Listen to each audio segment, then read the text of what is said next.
chers fidèles de la chaîne Aigle Magazine Télévision et bienvenue à ce journal rétro. Voici les titres qui ont fait la une de cette semaine. La Lune maritime congolaise, LMC en sigle, a lancé la campagne de vulgarisation des contrats sectoriels de performance. DRC Manning organise un point de rencontre des acteurs du secteur minier en République démocratique du Congo et dans la région du Copelbel. C'est tout pour les titres. Encore bienvenue à ce journal du week-end en mission de service en Europe. Le président du Sénat, Sama Lukonde Kyenge, s'est rendu au Parlement du Royaume de Belgique où il a échangé notamment avec son homologue belge suivi. Après son passage au Sénat français à Paris, Jean-Michel Sama Lukonde est arrivé à Bruxelles dans le cadre de la diplomatie parlementaire active menée sur fond de lobbying et des sensibilisations pour la matérialisation de la résolution 2773 des Nations Unies et des sanctions prises par l'Union européenne contre le Rwanda et ses supplétifs du M23 AFC. L'objectif visé est d'instaurer une paix durable dans l'est de la RDC. Accueillie premièrement par Hilde Votmans, la députée européenne et coprésidente de la délégation Afrique-Europe, a exprimé sa détermination à soutenir la RDC contre cette agression rwandaise injuste qui continue à faire des victimes.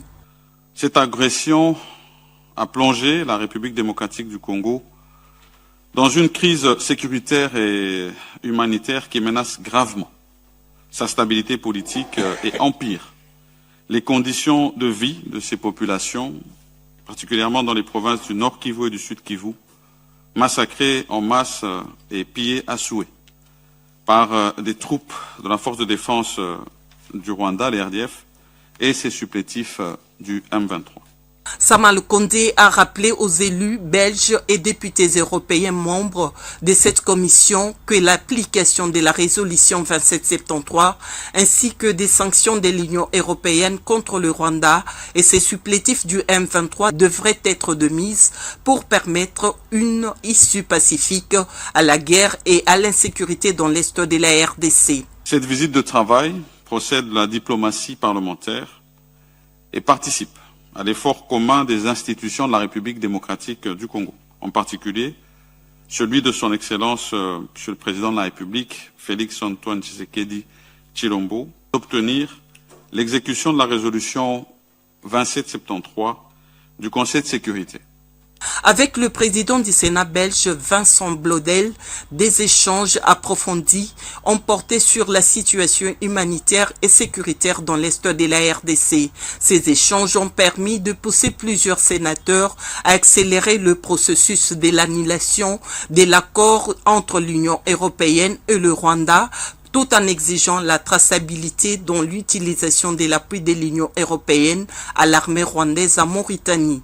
Dans un dialogue franc et convivial en présence de la sénatrice belge d'origine congolaise Marie-Claire Vumbi et du député fédéral Pierre Compagnie, les parlementaires belges ont reconnu qu'il y a actuellement une dynamique qui met à nu les mensonges du Rwanda restés depuis plusieurs années étouffés. Le Parlement arrive à dire ce que l'exécutif ne peut pas dire. Et j'ai beaucoup aimé les périples que nous avons eu à faire, ces supplétifs de M23 et AFC, qui sont en train de piller les ressources naturelles de la RDC. La campagne que nous faisons, qui s'inscrit d'ailleurs dans l'action diplomatique globale des institutions conduites par le président, ne nous exonère pas de nos responsabilités. C'est très important.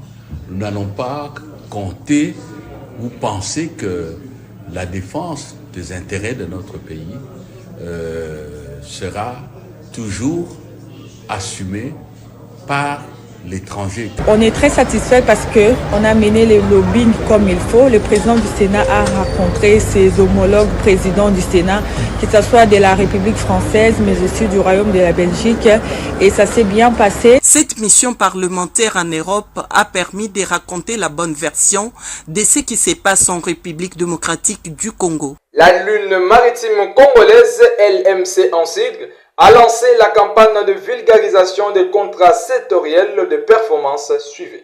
La direction de contrôle de gestion des lignes maritimes congolaises a lancé mercredi 26 mars 2025 une série de séances de vulgarisation sur les contrats sectoriels de performance pour l'année 2025. C'est dans la salle de réunion du bâtiment administratif de l'entité à Gombe qui abrite cette première phase de sensibilisation dont la direction juridique, la coordination des services de la direction générale et la direction des ressources humaines sont les premiers bénéficiaires. La dite vulgarisation s'inscrit dans le cadre de l'application du plan stratégique de développement 2025-2029 du géant des mers. L'objectif principal de cette initiative est de permettre aux directions concernées de bien comprendre leur rôle et de s'engager à respecter les actions définies dans les contrats de performance.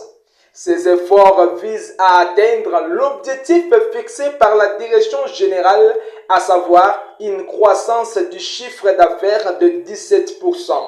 Signalons que cette campagne, débutée le 26 mars de cette année, prendra fin le 28 mars 2025. Dans le cadre de la campagne congolaise Téléma, la première ministre Judith Suminwa a pris part à une conférence organisée par les femmes de la fonction publique sous le thème « Grand rendez-vous de la féminisation de l'administration publique ». Suivez. Devant les femmes de la fonction publique, la première ministre Judith Suminwa Tuluka a réaffirmé la volonté de son gouvernement de promouvoir l'égalité de genre dans tout le service public. C'était à l'occasion de la conférence organisée par le ministère de la fonction publique axée sur le thème « Grand rendez-vous de la féminisation de l'administration publique ». Ce document stratégique marque un tournant décisif dans l'histoire de notre pays, engageant ce dernier vers des actions cohérentes et structurées afin de prévenir et de lutter efficacement contre les violences et toutes les autres formes de discrimination dont sont victimes les femmes dans notre pays, la République démocratique du Congo. À ce propos, mes pensées se dirigent vers nos sœurs, mères, filles et enfants à l'est du pays, ainsi que nos frères, en ce moment assiégés par les rebelles du M23 et les troupes du Rwanda.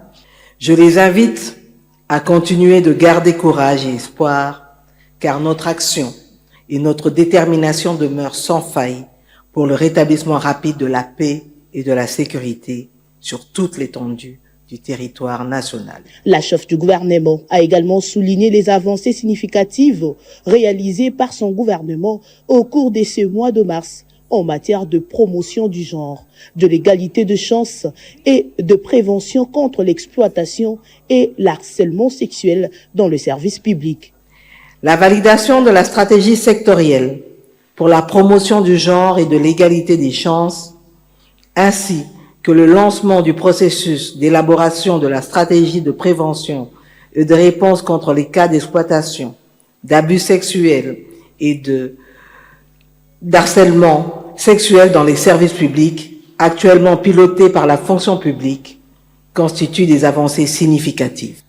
Ces avancées témoignent de la volonté ferme du président de la République, chef de l'État, son Excellence Félix-Antoine Tshisekedi Tshilombo, champion de la masculinité positive, ainsi que de votre gouvernement, à bâtir ensemble un État plus juste, plus inclusif et plus sûr pour tous les êtres humains, en particulier les femmes et les personnes vivant avec handicap.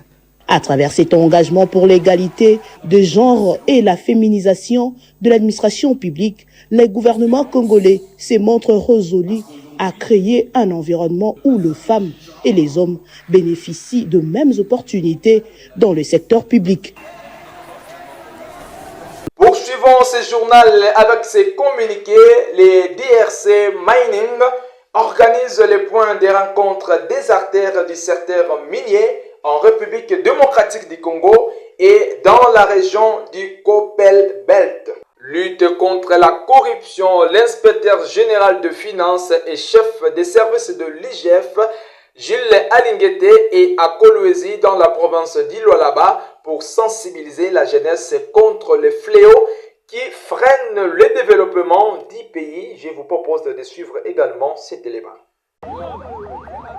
La province du Lualaba accueille la campagne de mobilisation et de sensibilisation de la jeunesse congolaise à la lutte contre la corruption et au patriotisme. C'est sur le coup de 15h48 heure de Kolwezi, ce jeudi 25 mars 2025, que les délégations du ministère de la Jeunesse et Éveil patriotique et celles de l'Inspection générale des finances ont atterri à l'aéroport national de Kolwezi. La ministre Noéla Ayeganagato et l'inspecteur général des finances, chef de service Jules Alinguete, qui conduisent les deux délégations, ont été accueillis par les membres du gouvernement provincial du Lualaba au nom de la gouverneure Fifi Masuka Saini. Lancé le 3 mars dernier par la première ministre Judith Suminwa à Kinshasa sous le haut patronage de son Excellence Monsieur le Président de la République, chef de l'État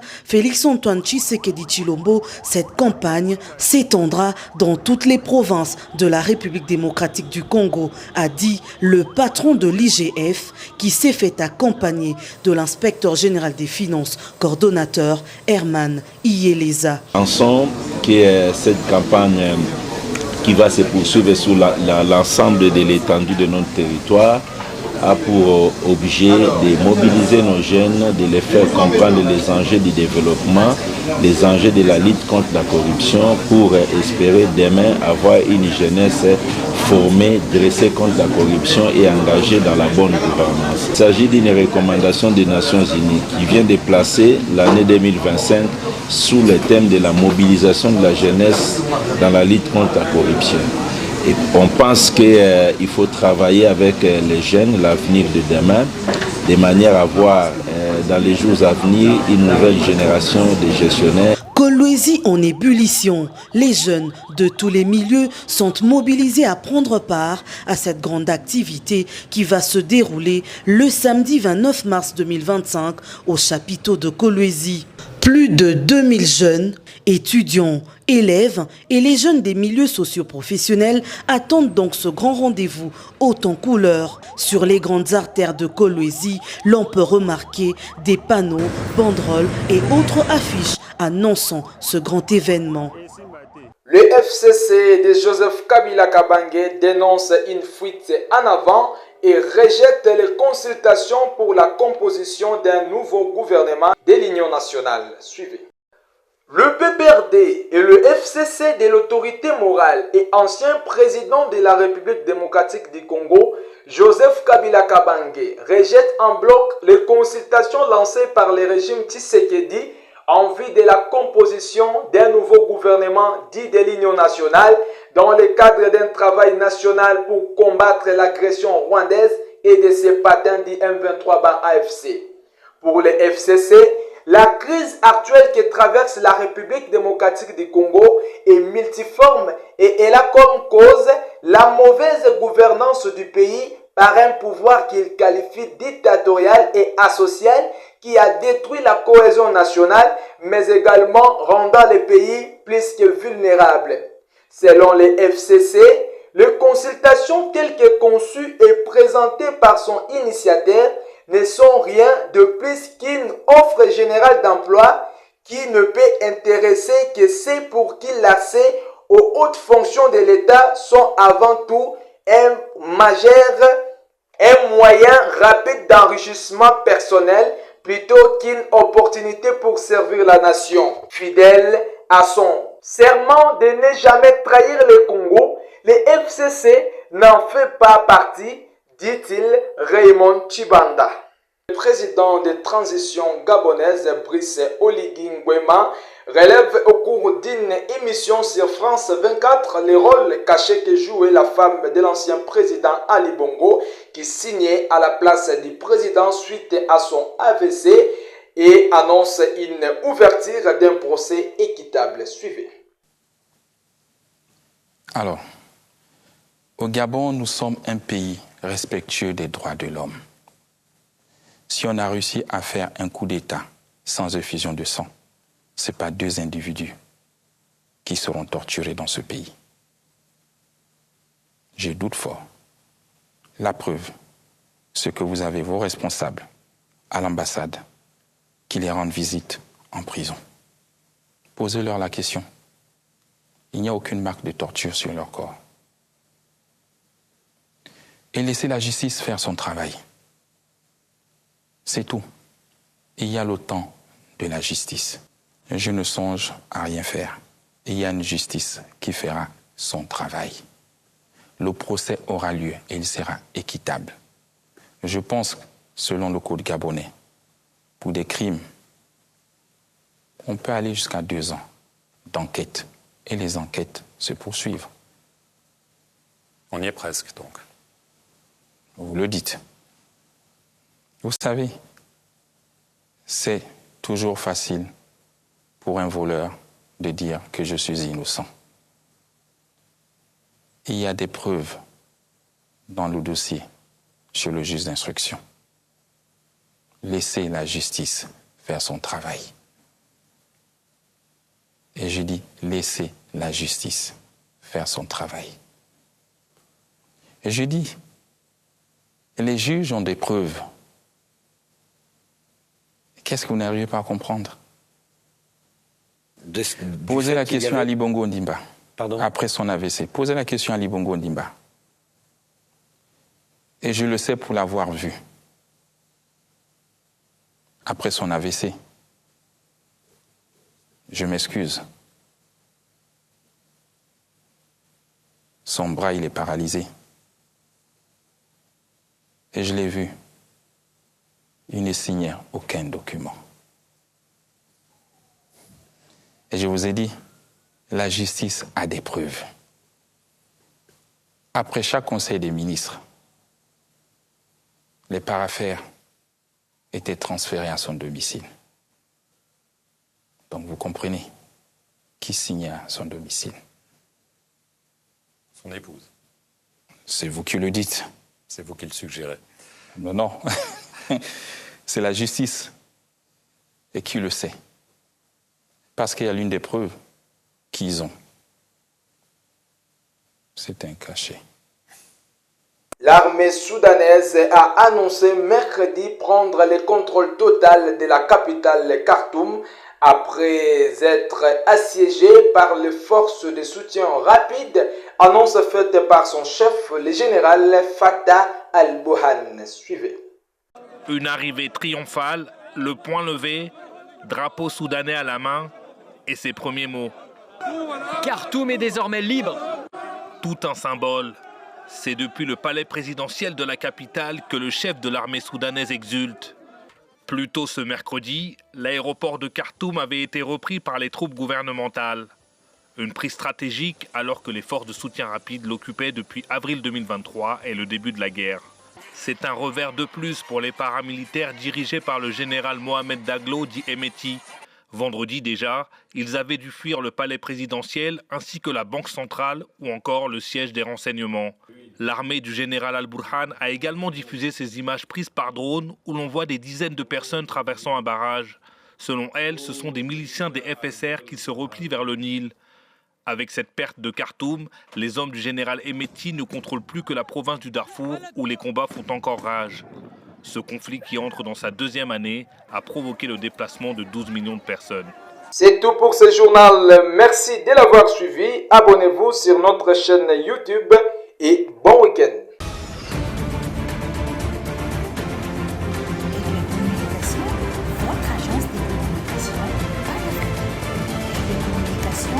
Votre agence de communication à la